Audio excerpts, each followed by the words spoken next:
Contract ఉద్యోగుల రెగ్యులరైజేషన్పై high court కీలక తీర్పు. సెక్షన్ 10A రాజ్యాంగ విరుద్ధమని సంచలన తీర్పు ప్రకటించిన తెలంగాణ హైకోర్టు. ఇప్పుడు మా పరిస్థితి ఏంటని వాపోతున్న కాంట్రాక్టు ఉద్యోగులు.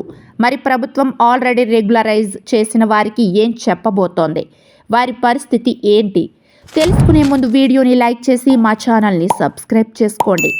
కాంట్రాక్టు ఉద్యోగులను రెగ్యులరైజ్ విషయంలో హైకోర్టు నిర్ణయాన్ని మీరు సమర్థిస్తారా? 1 సమర్థిస్తాం, 2 సమర్థించం. మీ ఆన్సర్ని కామెంట్ బాక్స్లో కామెంట్ చేయండి. కాంట్రాక్టు ఉద్యోగులను రెగ్యులరైజ్ చేయొద్దంటూ తెలంగాణ హైకోర్టు సంచలన తీర్పు ఇచ్చింది. కాంట్రాక్టు ఉద్యోగుల క్రమబద్ధీకరణ కోసం చట్టంలో అమెండ్మెంట్ ద్వారా చేర్చిన సెక్షన్ 10A రాజ్యాంగ విరుద్ధమని తెలంగాణ హైకోర్టు తేల్చి చెప్పింది. దీనికోసం జారీ చేసిన జీవో నెంబర్ 16 చెల్లదంటూ సంచలన తీర్పునిచ్చింది. అయితే జీవో 38 కింద ఇప్పటికే రెగ్యులరైజేషన్ పూర్తయిన ఉద్యోగులను కొనసాగించాలని, వారిని తొలగించకూడదని తీర్పులో పేర్కొంది. ఒప్పంద ప్రాతిపదికన కొనసాగుతున్న జూనియర్ లెక్చరర్లు, డిగ్రీ లెక్చరర్ల సర్వీసులను క్రమబద్ధీకరించడాన్ని వ్యతిరేకిస్తూ ఇందుకోసం జీవో 16 ద్వారా తీసుకువచ్చిన సెక్షన్ 10Aను సవాల్ చేస్తూ పలువురు పిటిషన్లు దాఖలు చేశారు. వీటిపై కోర్టు తీర్పు వెలువరించింది. కాంట్రాక్టు ఉద్యోగుల రెగ్యులరైజేషన్ ప్రభుత్వ విధానాలకు పూర్తిగా విరుద్ధమని ధర్మాసనం పేర్కొంది. చట్టం దృష్టిలో ఇది సరికాదని తేల్చి చెప్పింది. చట్టబద్ధమైన ఎడ్యుకేషన్ సర్వీసు నిబంధనలను సెక్షన్ 10A అతిక్రమించడం సరైనది కాదని పేర్కొంది.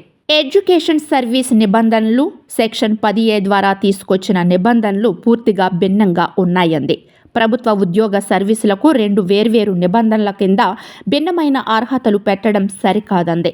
ప్రస్తుత క్రమబద్ధీకరణకు సంబంధించి ఎలాంటి ప్రకటన వెలువడలేదని, పారదర్శకంగా లేని అర్హతలు నిర్ణయించరాదని, అందువల్ల క్రమబద్ధీకరణ అధికారం చట్టానికి అనుగుణంగా ఉందని భావించలేమని స్పష్టం చేసింది. సెక్షన్ 10Aను పునర్వ్యవస్థీకరణ చట్టంలోని సెక్షన్ 101 కింద లభించిన అధికారంతో తీసుకువచ్చామన్న రాష్ట్ర ప్రభుత్వ వాదనతో ధర్మాసనం పూర్తిగా విభేదించింది. సెక్షన్ 101 కింద ఉమ్మడి రాష్ట్రంలో ఉన్న చట్టాలను రద్దు చేయడం, సవరించడం, మార్పుతో స్వీకరించడం చేయవచ్చని పేర్కొంది. అయితే అమల్లోని చట్టానికి సెక్షన్ 10Aను చేర్చడం సరికాదని పేర్కొంది.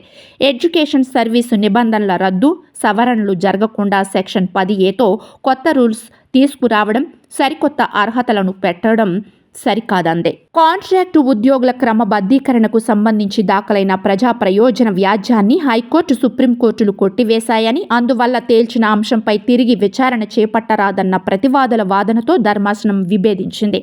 అందులో కేసు పూర్వపరాల్లోకే కోర్టులు వెళ్లలేదని, కాంట్రాక్టు కింద నియమితులైన వారిని ప్రతివాదులుగా చేర్చలేదని, అందువల్ల గతంలో తేల్చిన అంశంగా చూడవద్దని తెలిపింది. చట్టానికి సవరణ చేసి కొత్తగా చేర్చిన సెక్షన్ 10A రాజ్యాంగ బద్ధతను సవాలు చేస్తూ ప్రస్తుతం పలు పిటిషన్లు దాఖలయ్యాయని పేర్కొంది. ప్రభావితులయ్యే వారందరినీ ప్రతివాదులుగా చేర్చాల్సిన అవసరం లేదని AVR సిద్ధాంతి కేసులో సర్వోన్నత న్యాయస్థానం, సుప్రీంకోర్టు స్పష్టం చేసిందని పేర్కొంది. సాంకేతిక కారణాలను పరిగణలోకి తీసుకుని ప్రస్తుత పిటిషన్లను తోసిపుచ్చజాలమని పేర్కొంది. ప్రస్తుతం రాష్ట్రంలో 5,544 మంది కాంట్రాక్టు ఉద్యోగులు రెగ్యులర్ అయ్యారని, వారిని తొలగించలేమని ధర్మాసనం తెలిపింది. ప్రస్తుత కేసుల ప్రకారం క్రమబద్ధీకరణ జరిగిన వారిని మాత్రమే తొలగించి పిటిషనర్లతో నియమించాలని ఆదేశాలివ్వాల్సి ఉందని, అయితే వాళ్లను తొలగించాలని ఏ ఒక్క పిటిషన్లోనూ ఎవరూ కోరలేదని న్యాయస్థానం స్పష్టం చేసింది.